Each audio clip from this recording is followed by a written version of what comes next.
Now, as a Vegeta stan, I quickly learned to curb my enthusiasm when it comes to Vegeta winning a major battle in Dragon Ball.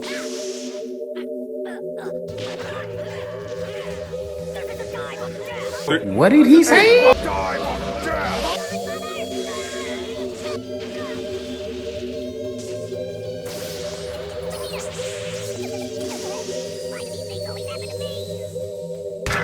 Akira Toriyama was not gonna let this man shine as the main protagonist. And you know what? I didn't really have a problem with that. Vegeta had a lot of flaws throughout Z. And it made perfect sense why he was never Earth's main protector. So I was cool with it. But there's no reason for this man to be so fucking sorry in the Dragon Ball movies. First off, Akira was not heavily influencing the storylines of these movies. So his biggest op wasn't even the problem from him shining in these movies. And second, these shits weren't even canon. Like, have some fucking fun, Toei Animation. God forbid a nigga live a little. These niggas were serving Goku full course meals in these movies, W after W. And even Gohan, this dude didn't even want that shit for real, and they kept feeding him dubs.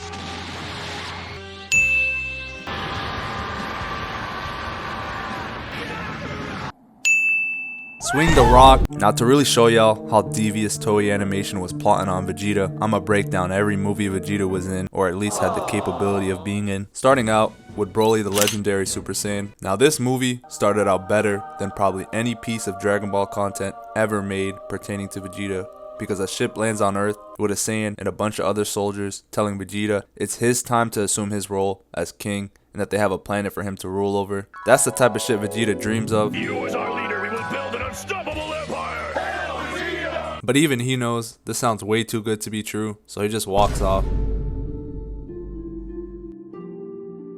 Until Paragus mentions that they found the legendary Super Saiyan and they want Vegeta to be the one to defeat him. Of course we will have to stop the legendary Super Saiyan. My lord, only you can do this.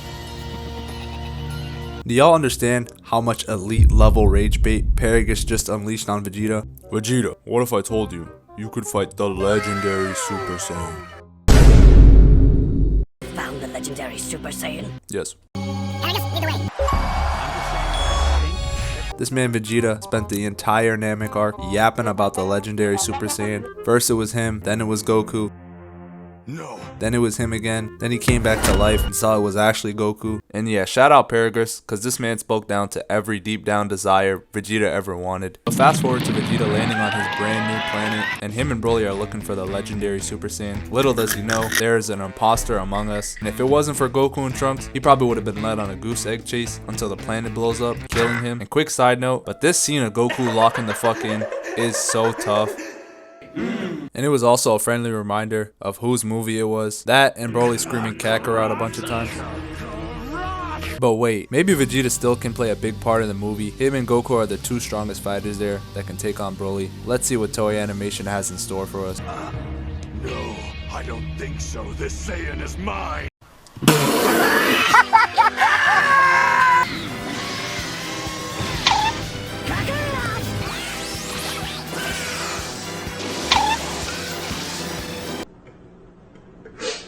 This nigga is trash. And that's pretty much all, folks. Vegeta just sulks about how they can't defeat Broly and that he's the legendary Super Saiyan. Like, I had a moment when I was watching this movie where I thought to myself, am I watching the abridged version of the movie? The way Vegeta was just bitching and complaining, just on his knees, no yoga mat or nothing. All them little pebbles just pushing against his kneecap for 30 minutes of runtime. Meanwhile, the Z Fighters are getting squad wiped. This shit was genuinely sad to watch. But you know what brought my spirits up? Piccolo. It wouldn't be a Dragon Ball movie without Piccolo showing up fashionably late just so he can aura farm. That shit was beautiful, I'm not gonna lie. Then he gets immediately packed up. But I gotta say, Piccolo gotta be the smartest Z fighter. His ego doesn't cloud his judgment. He only fights Broly with all the Z fighters present. And they actually jumped this man.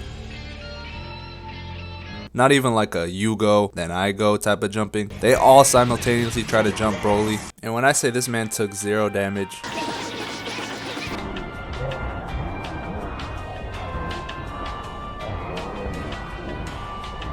I mean 0 damage.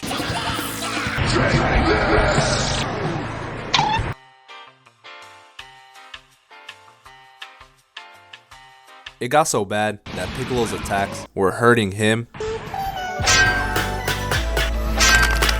And this man Broly might have really had it out for Piccolo because he uses his spin kick charges him like an NFL linebacker, and then sends him flying to Vegeta. And then Piccolo does what any sane person who just got completely maxed out would do. He tries to get them whooped too. Is you telling me I just got blasted across the map just to see you standing there not getting your hands dirty? Hell nah.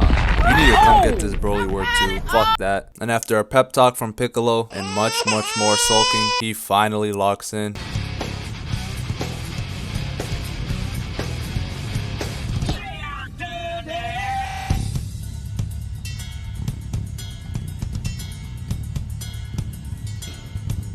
Hey man, if I didn't know anything about Dragon Ball Z, I would think to myself, oh shit, this short nigga with the thin corners is about to lock in. The whole movie has been building up to it. All the Z fighters got maxed out, and the only guy left to stop the main villain is the guy who's finally overcoming his debilitating fear of fighting the legendary Super Saiyan, a form he's been chasing all his life. It's your time to be great, Vegeta. Listen to everybody. Nobody believes in you. What are you prepared to do about it? Don't let no one come into your house. Take your meal. Do what you need to do today.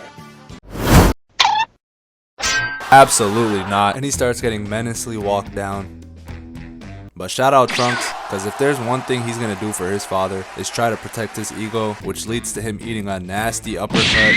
Yeah, Trunks a better man than me. This ain't even his timeline to be saving, and he's eating knuckle sandwiches from this roided up Saiyan. But at the same time, everyone in his timeline got wiped. He gotta find somewhere to show off this fit. Like, it's really sad when you think about it. Bro is pulling up to the Z movies with the hardest fits simply because he was getting no love in his timeline. He would post a fit pic on his Insta in his timeline and get like 2 likes, his mom and Chi-Chi, and occasionally some hate comments from the androids.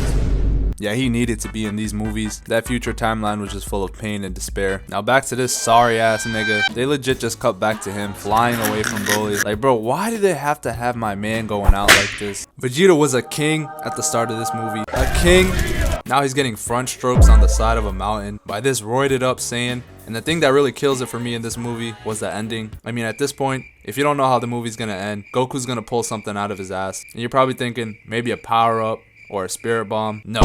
These niggas had Goku hit this tank of a Saiyan with a falcon punch. Yes, one singular punch with the powers from all the Z fighters. Had this man Broly malfunctioning.